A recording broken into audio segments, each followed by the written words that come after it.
Item দেখো, এত কিছু আইটেম, কি দিয়ে কি খাবো সেইটাই বুঝতে পারছি না।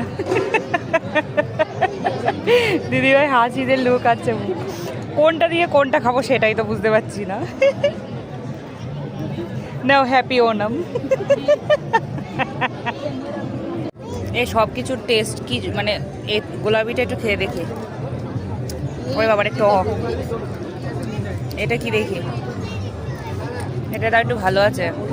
এটা ডাটা মতন কি একটা, এটা আলু ভাজা মতন কি একটা, এটা একটা কলা ভাজা, ও এটা কলা ভাজা। ও বাবা, এটা আবার গুড়ের মতন কি লাগলো গো, গুড় ভাজা, এর মধ্যে আবার কলা, ওর মধ্যে আবার পায়েস। দাঁড়া মানু, আর এই তো সাম্বার, এটা তো চাটনি মতন কি একটা।